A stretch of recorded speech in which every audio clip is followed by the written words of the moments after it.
Let me take you back. The day I died, or was killed. Watch closely. Every detail matters. In the end, you decide. Was it destiny? Or was it an assassination?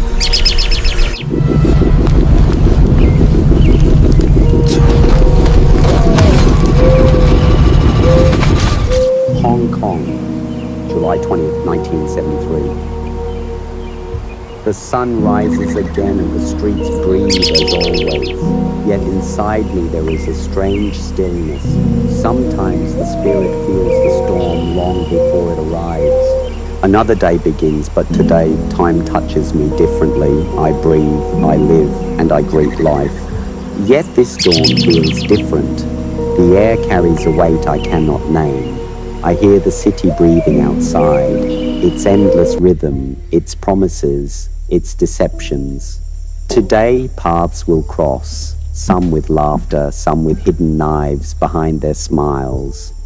Silence. There is power beyond the body here. When the mind is still, the strike is sharper. To be a warrior is not only to fight, it is to understand one's essence.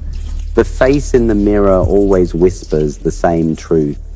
Be water, flow, settle, take shape. No obstacle can hold you. Today, I remind myself once again. My new film, Game of Death. I carve my thoughts into these pages. Each scene is not just action, but a way to share my philosophy with the world. Cinema is the continuation of my combat. A demanding day awaits me, but I am ready. Every moment is a chance, every breath a lesson. I sense hands reaching toward me, some to help, others to pull me away from my truth. But I have always chosen the narrow road, the one that leads not to comfort, but to clarity. The world loves the mask more than the man. Yet I cannot live behind masks. I am what I am, restless fire, untamed water.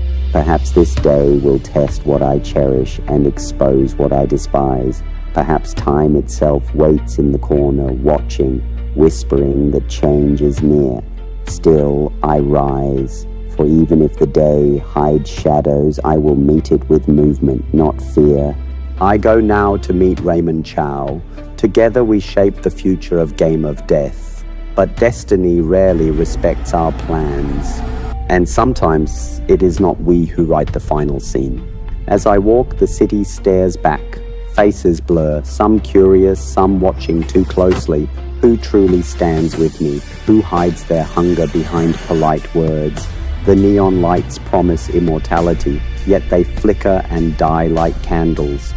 Fame feeds the body but starves the soul, and still I feel it. By noon, the weight of the world pressed closer. Not every meeting is what it seems. Some see art as profit. I see it as truth. But truth always comes at a price. By midday, the city was alive, restless, like a beast that never sleeps. I met Raymond Chow, the man who believed in me, and in the dream we were building.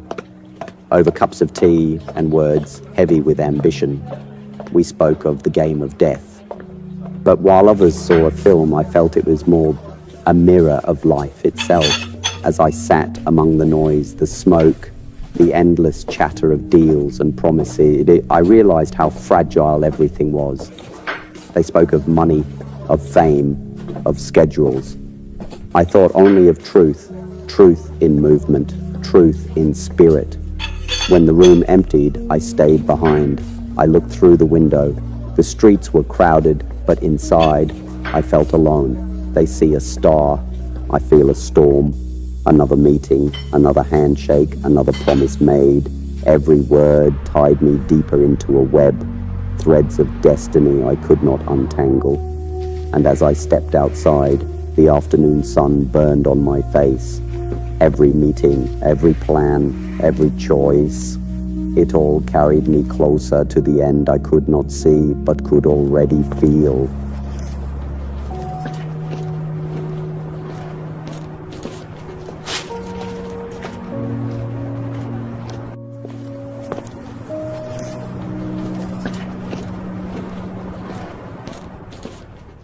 Ambition surrounded me, money, fame, promises. But truth was all I sought, and truth always demands a price, and stepped into silence. But even silence can carry the weight of destiny. By evening, my body was weary, my head heavy with shadows. So I left the noise behind. Day turns to night, but shadows never rest. Evening fell over Hong Kong, and I carried the weight of the day with me. The noise of meetings, the demands of men chasing profit, all of it pressed into my skull until the pain became unbearable. So I went to Betty Ting's apartment. I told her of the headache sharp as a blade. No technique, no discipline, no training could fight it. She looked at me with concern and offered a pill, Equagesic, a small tablet, nothing more to her, but to me, a question. A fighter lives by clarity. The mind is the weapon, the spirit the edge. Should I dull that edge, even for a moment? But tonight, I was too weary to resist, so I swallowed it. I sank into her couch, the room still, the city distant. My breath slowed, my eyes heavy. I thought of my own words, be water. Water adapts, water yields. Yet even water must rest, must return to the source, must disappear, only to return as rain. Is this what I feel now? Rest, or the final surrender? Is this the calm before renewal, or the silence before nothing? They will debate this moment forever. Was it fate? Was it betrayal? Was it only a pill, or something more? But in truth, none of that matters here, for life is not ours to keep. It is borrowed, a flame that burns until the wind demands it back. If this is my end, let it be soft. If this is my last lesson, let it be clear. Be water. Flow, live, return. For water never dies. It only changes form.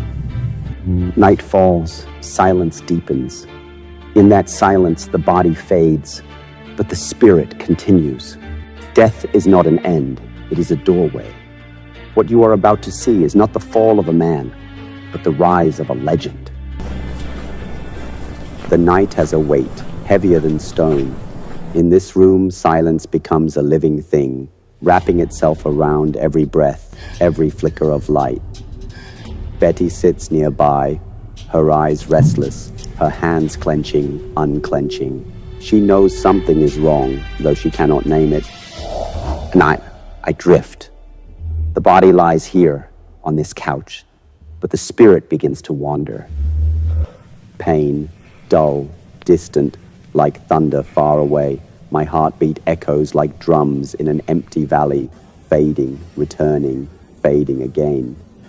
Then, visions. I see a child, small, fragile, but already carrying the fire of movement, skipping rope in the streets of Hong Kong, laughter and sweat mixing under the morning sun. That child was me, untouchable, unstoppable, yet unaware of the storms ahead. I see a boy growing, fists striking the air, kicks sharper than words, breath like lightning, discipline shaping chaos, every bruise, every scar a lesson, every scream an echo against weakness. And then the man, the actor, the fighter, the philosopher. On screen, I became larger than life, but off screen, I was only a man who believed movement was truth, that honesty could be found in the rhythm of the body. But the vision shifts. In the mirror of this dream, another face appears.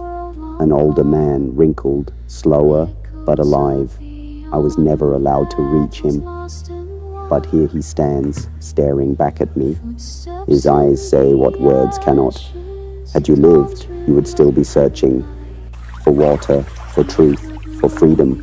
I ask him, what am I now? And he answers with a faint smile, be water, my friend. Even in death, you are water. The mist closes in. Shadows of my films flicker around me. A dragon's roar in the arena, a scream that shook cinema, the sound of a punch that became legend. These are fragments scattered across time, waiting for others to piece them together. The night deepens, hours stretch like rivers with no end, and then a knock, the sound of wood trembling. Raymond Chow enters, his steps urgent, his face pale. He calls my name, once, twice, but I do not rise. Betty's voice cracks with fear, her hands shake my shoulders, but the silence between my breaths grows wider, emptier. The room trembles with panic. The world outside remains blind. Neon lights flicker, cars pass, but here, the dragon lies still. My heartbeat slows, like footsteps moving away down a dark corridor, slower and slower until the sound disappears. And yet, in this darkness, I see one last vision, not death, not pain, but a smile, a younger me, whole and burning with life, looking directly into the eyes of those who will remember. I was born in 1940, I left in 1973, but stars do not die, they turn into legend, written across the sky of memory. So remember me not in silence, but in movement, not in sorrow, but in fire.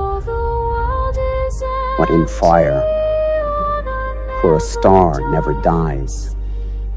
It becomes legend. Did I die, or was I killed? Or does it even matter, when what remains is the echo, the spirit, the legend,